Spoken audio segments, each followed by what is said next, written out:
तो ये AHU unit है, पाइपिंग गया है कंडेंसिंग यूनिट पे। इसके वायरिंग के ऊपर बात करते हैं। बहुत सारे लोगों ने बोला था इसका वायरिंग बनाइए, इसका वायरिंग बनाएं। तो ये कंडेंसिंग यूनिट है, तो इसका वायरिंग के ऊपर बात करते हैं। 2-3 तरह से वायरिंग आता है। मैं सिंपल वे में समझाने की कोशिश करूँगा, एकदम सिंपल में, जो आसान से समझ में आए। ओके, तो इसमें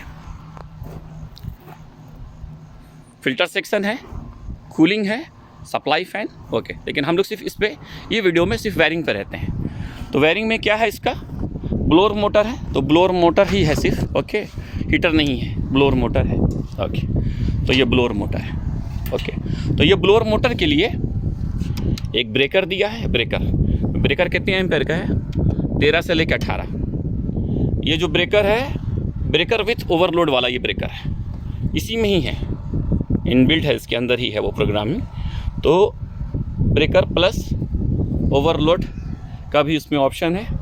13 से लेके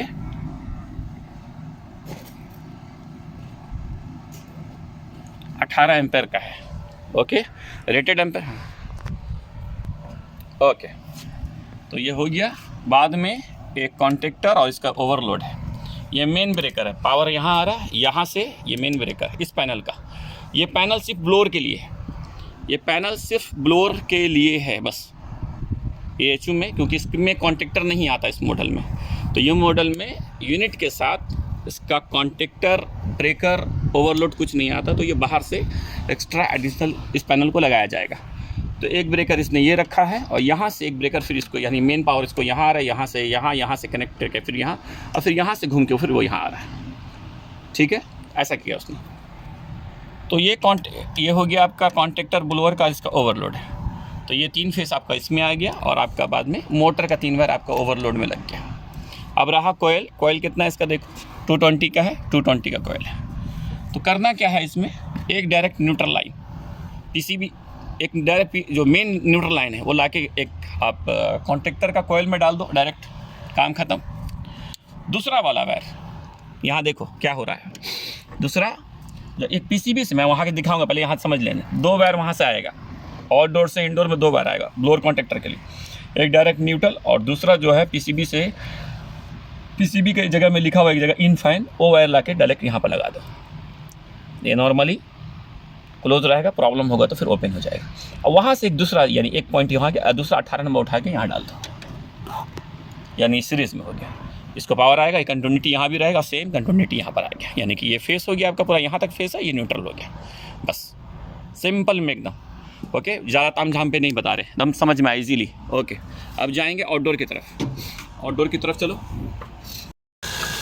ओके, तो अभी हम लोग AHU में ब्लोअर का देख लिए हैं। सिर्फ इतना बात याद रखो, 2 वायर यहाँ से जाएगा। 2 वायर मैंने वहाँ बताया था, आप लोग गौर किए होंगे यहाँ पर। तो 2 वायर क्या था, एक देखो ये न्यूट्रल है, नंबर 2 मैंने हमेशा बोला, नंबर 2 जामिल का न्यूट्रल लाइन है, जामिल का। तो ये लाइन डायरेक्ट गया कंप्रेसर कॉन्टेक्टर का कोयल में, एक हो गया। दूसरा वाला PCB ये गया ना, जो ओवरलोड में लगा था, ओवरलोड का दूसरा क्लोज पॉइंट से लेके कॉन्टेक्टर का कोयल में आ गया घूम के, सेम वही लाइन। तो 2 वायर गया, एक ये और एक ये, ब्लोअर के लिए CX और TW मॉडल में। तो ये आपका ब्लोअर का हो गया। यहाँ पर लिखा हुआ इन फाइन करके लिखा हुआ, इन फाइन यानी इंडोर फैन। और यही वाला सेम PCB पैकेज में यूज़ करता है, उसमें नंबर आता है जामिल का जो कोड वर्ड है 14 नंबर 14 नंबर 14। ओके, 14 वाला। ओके, अब इसका वायरिंग चलते हैं CX पे। तो ये आपका ब्लोअर का हो गया।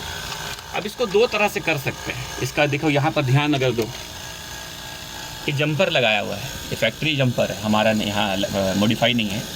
यहाँ पर देखो जंपर है, यानी कि देखिए हेलो पावर 1-2 जंपर है और 2 का इस्तेमाल किया है, यानी कि इसमें 2 LP 2 HP है। तो टोटल कितने वायर हो गया, 8 वायर हो गया। लेकिन इसने 2 को जंप कर दिया, यानी कि इसे 4 वायर का इस्तेमाल कर रहा है। दोनों कर सकता है, उसको भी और इसको भी। ठीक है, तो पहले अब हम लोग यहाँ से शुरुआत करते हैं बात को समझाने के लिए। तो हम लोग, मैं दोनों का एक्सप्लेन कर दूंगा, 2 वाला 4 वायर का वाला भी और 8 वाला भी, ताकि दोनों वायरिंग कर सकते हो, कोई प्रॉब्लम नहीं है। ये भी कर सकते हो, वो भी कर सकते हो, जैसा कोई मुश्किल नहीं है। ओके, आ जाओ इसमें। सबसे पहले इसमें थर्मोस्टेट का ये तो सेम ही है, सबका बताया पहले भी। कोई भी पैकेज हो, CX का मॉडल हो, कंडेंसिंग यूनिट हो, PY, PS, PMY, PTX, PXT, बहुत सारा मॉडल, सब में यही टर्मिनल है। कंप्रेसर बढ़ेगा तो Y1 Y2 के बाद Y3 Y4 हो जाएगा, बस इतना है। तो सेम थर्मोस्टेट का वायर टोटल 7 वायर होता है। तो 3 4 5 6 7 यहाँ लगा हुआ, RCG Y1 Y2 W1 W2, ये टोटल लग गया। यहाँ से ये पूरा वायर उठ के इसमें आ गया PCB में। सेम वहाँ नंबर लिखा हुआ देखो बैक साइड में, ईजीली भी, कुछ भी दिक्कत नहीं है भाई। नीचे में देखो थोड़ा सा साइड से, क्योंकि पावर है मैं इसलिए कुछ नहीं कर पा रहा, क्योंकि हाँ ओके।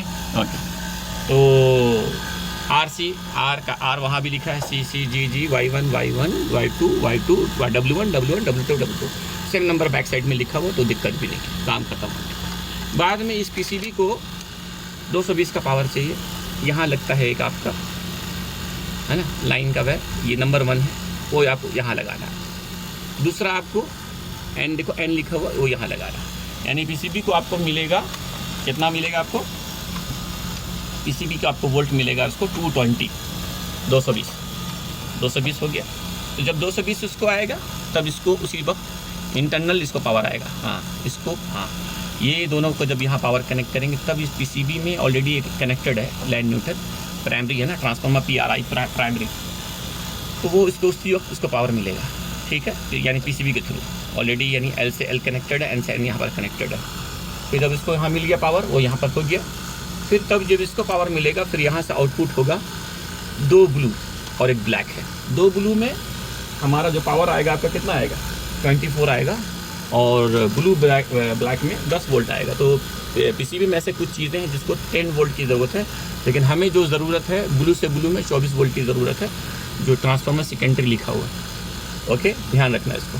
तो 24 हमको इसको चाहिए, थर्मोस्टेट के लिए स्पेशली चाहिए, क्योंकि थर्मोस्टेट हमारा 24 का है। तो यहाँ से जब इसको पावर आएगा तो सेम टाइम में RC इसका मेल लाइन है, मैंने बहुत बार बताया है, RC मेल लाइन है, तो RC में 24 आ गया। ओके, तो यहाँ तक पूरा आपका पावर पहुँच गया। अब ये चला गया। जब इसमें RC में पावर आएगा,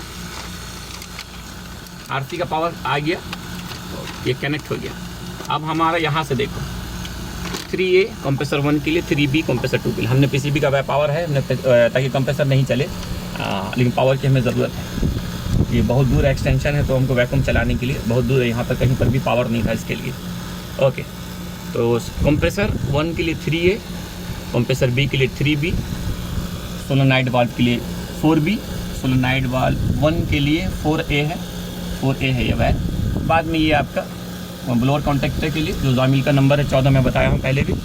और ये आपका इंडिकेशन के लिए, यानी DDC BMS के लिए, अगर कोई इंडिकेशन चाहता है, ट्रिप इंडिकेशन उसको चाहिए, तो 41A 41B, इतनी सी वायर होती है। ये वायर को थोड़ा आप समझो, थोड़ा सा ध्यान से। ये देखो यहाँ थोड़ा मेरे को देखो, यहाँ पर इसका जो वायरिंग वो ये वायरिंग है। टोटल 8 वायर चाहिए, क्योंकि 8 क्लिप है, 2 4 6 8, ठीक है, 2 8 6 8। तो इसने क्या किया, LP का 2 वायर हुआ और HP का 2 वायर हुआ। तो यहाँ से नंबर 1 वाला HP को, नंबर 1 LP का वायर को HP में ले गया सीरीज करके। तो कितना वायर हुआ, 2 ही वायर बचा, 2 ही हुआ ना, हाँ 2 हुआ। नंबर 2 का LP और HP दोनों के बीच में एक जो 2 वायर होगा, 2 वायर इसका 2 वायर इसका, तो आपस में एक 2 LP2 और HP2 का वायर को ज्वाइंट कर दिया, तो 2 वायर बचा। तो टोटल वायर कितना हुआ, LP HP1 का दोनों का, सिस्टम स्टेज 1 का 2 ही वायर निकला, क्योंकि आपस में ये ज्वाइंट है ना, तो आपस में ज्वाइंट कर दिया दोनों वायर को, तो यहाँ 2 वायर निकला। इसका भी सेम है, टोटल 4 वायर होना चाहिए था, लेकिन 2 वायर को निकाला और 2 वायर को आपस में ज्वाइंट कर दिया सीरीज कनेक्शन के हिसाब से, तो बचा हमारा। इसीलिए इसने दोनों को इसको डायरेक्ट किया हुआ है, इसको कोई मुश्किल नहीं। अब यहाँ पर जो A और B देखो, तो 2 वायर A बोले तो स्टेज 1 यहाँ लिखा भी है, लिखा है बैक साइड में LP1 यानी स्टेज 1, तो वो सीरीज में आ गया। आप इसको यहाँ पर कनेक्ट कर दीजिए स्टेज 1 पे और स्टेज 2 पे, LP पे लिखा हुआ LP1। अब यहाँ कोई सवाल कर सकता है, हो सकता है किसी के जहन में सवाल आए कि भाई मेरे ये तो LP है, HP कहाँ है? आप तो सीरीज बना दिए, लेकिन ट्रिप करेगा तो कैसे ट्रिप करेगा? क्योंकि HP का तो जंपर किया हुआ है, लेकिन करेगा, वो करेगा, सीरीज किया करेगा। क्यों? ये जो काम करता है ना, ये जो काम करता है, किस पे काम करता है? वो नॉर्मली जब ये ओपन होगा तो ये यहाँ पर सिग्नल ले लेगा, ये क्या कर रहा है? हाँ, क्योंकि वो लोग कंफ्यूज हो सकते हैं, बोले क्या थोड़ा सा रंग जा रहा है, नहीं हम तो रंग नहीं जा रहा, अल्हम्दुलिल्लाह। ये LP HP ठीक है, लेकिन ये काम करता है ओपन क्लोज पे। तो यहाँ पर LP ओपन हो या HP ओपन हो, ये ओपन होगा जब अगर बाई चांस ट्रिप किया, मान लो गैस कम है या हाई प्रेशर में ट्रिप किया, मोटर स्टॉप हो गया, स्टक हो गया और ट्रिप किया, जैसे ओपन होगा सिग्नल ले लेगा वो। तो आप LP में लगाओ चाहे HP में लगाओ, एकदम कंफर्म। दोबारा बोल रहा हूँ क्योंकि लोग यहाँ कंफ्यूज हो रहे हैं, मैं देखा कुछ लोग बोले ऐसा नहीं हो सकता। LP को जंपर किया हुआ है तो इस्तेमाल चाहे ये वायर ऊपर लगा के नीचे जंपर कर दो या अप डाउन कर सकता है। तो यहाँ पर HP को जंपर किया हुआ है, लिखा हुआ है, लेकिन इसका जो काम ये है, ये ओपन होगा ना तो सिग्नल देगा। चाहे आप LP में लगाओ चाहे HP में लगाओ, बस ओपन होगा तो सिग्नल लेगा, क्लोज होगा तो नॉर्मली चलेगा, ओके चलेगा। तो ठीक है, ये एक तरीका हुआ, यानी कि आपने LP1 LP2 दोनों को, दो वायर को आपस में ज्वाइंट करो, दो वायर निकलेगा, LP1 में लगा दिया स्टेज 1 का, और LP स्टेज 2 का, LP HP के दोनों के वायर के ज्वाइंट करो और दो वायर को निकाल के LP2 में लगा दो। ठीक है, हो गया। अब मान लो थोड़ा चेंज करना है हमको, बोला अब दूसरा इस तरीके पे जाते हैं, दोनों कर सकते हैं, मैं दोनों बता देता ताकि ईजी रहे। 8 वायर लेना है, तो ये जंपर को उठाओ, LP1 का वायर LP1 में लगाओ, HP1 का वायर HP1 में लगाओ, ये HP1 है, LP2 का वायर नीचे लगाओ और HP2 का वायर HP2 में लगाओ, ये 2, यानी 8 वायर का इस्तेमाल करो। दोनों कर सकते हो, अगर सीरीज़ किसी को नहीं करना है, सीरीज़ नहीं करना है, हमको पूरा इस्तेमाल करना है। दोनों तरीका सही है, दुरुस्त तक परफेक्ट, एकदम कन्फर्म, कोई दिक्कत नहीं। ये चाहे वो मर्जी है अपनी अपनी, अगर किसी को वायर बचाना है तो वायर बचाओ, लेकिन दोनों में कोई दिक्कत नहीं, 1% का दिक्कत नहीं है। ठीक है, तो ये आपका बस इतना सिंपल सा वायरिंग है भाई। फिर यहाँ हाँ आपका ये 8 वायर, यहाँ से आपका 2 कंप्रेसर 4 5 और जो इस्तेमाल करने के लिए 4, यानी इधर से 5 वायर, ऊपर से हमको 5 है, 2 सोलेनॉइड, 2 कंप्रेसर और एक ब्लोअर मोटर के लिए, यानी 5। इधर आपका टोटल यहाँ पर 8, टोटल वायर गिन रहा हूँ, 8 5 13, ये आपका 7। ये तो एकदम ईजी है, तो बस इतनी सी वायरिंग है। अब यहाँ से हाँ बस इतना सा वायरिंग है, ओके। अब यहाँ पर देख लो थोड़ा, तो है 1 to 220 के लिए है, 220 वोल्ट आएगा। मैं बार बार बोला हूँ जामिल का, लेकिन कुछ में थोड़ा सा, लेकिन फिर भी जामिल का जो है 1 2 है, 220 वोल्ट आता है इसमें, 220 वोल्टेज आता है, क्योंकि ये फेस है और 2 देखिए न्यूट्रल एंड लगा हुआ दिख रहा है, तो ठीक है। तो हाँ दोनों में 220 वायर, वो ऑलरेडी यहाँ से लेके यहाँ रखा गया, तो चाहे तो यहाँ से इस्तेमाल कर सकते हैं, किसी काम के लिए इस्तेमाल होगा तो कर सकते हैं, क्योंकि यही AC FCU में भी इस्तेमाल होता है, बड़ा FCU में। इसलिए बहुत सारे अगर PCB और FCU जब इस्तेमाल होगा तो ये PCB इंडोर में लग जाता है, तो फिर उसके पावर के लिए यहाँ से इस्तेमाल करो। इस कंडेंसिंग यूनिट में कभी कभी ये PCB यहाँ लगाता है और कभी कभी इंडोर में लगाता है, FCU में। TW में तो कंडेंसिंग में लगाता है, लेकिन FCU बड़ा FCU में, BY BWI में, BX में, BTX में वो इंडोर में लगाता है। तब यहाँ से आपको 2 वायर 1 2 से उठा के लेके जाना है इंडोर पे, तो 220 है। नंबर 5 आपका जो है, नंबर 5 यहाँ देखो, नंबर 5 आपका सोलेनॉइड वाल्व के लिए है, सोलेनॉइड वाल्व के लिए जो है ना, ये 4A उठा के ला के यहाँ रखा हुआ। अगर आप देखेंगे ना, थोड़ा वही है, पावर हुआ है तो इसलिए थोड़ा ध्यान रख रहे हैं, समझ रहे हैं ना। हाँ, और 4 वही है, देखो 4A, ठीक है ना, 4A। तो 4A सोलेनॉइड वाल्व के लिए है, 4A वायर नंबर है, बट यहाँ टर्मिनल नंबर आपका 5 है। 6 सोलेनॉइड वाल्व 2 है, सोलेनॉइड वाल्व ट्यूब के लिए। 7 आपका है कंप्रेसर के लिए, देखो ये देखो लिया हुआ ना कंप्रेसर के लिए। 3A यहाँ पर वो ला के कनेक्ट करके यहाँ ला रहा है, तो 3A ये जाएगा आपका कॉन्टेक्टर में। कॉन्टेक्टर में देखो 3A कहाँ है, देखो 3A। 7 नंबर। 8 नंबर क्या है, 8 नंबर है कंप्रेसर 2 के लिए, 3B PCB से आके वो यहाँ कनेक्ट हुआ और डायरेक्ट वो कॉन्टेक्टर में दे सकता है, लेकिन टर्मिनल लगाया है वहाँ से उठा के वो ये आपको यहाँ पर है,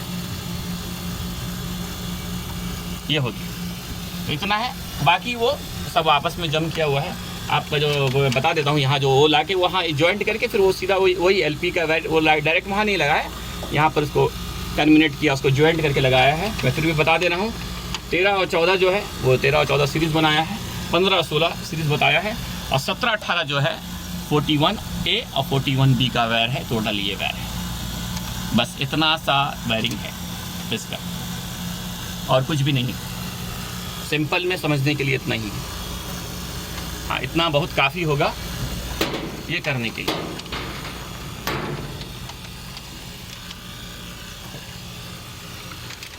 वाह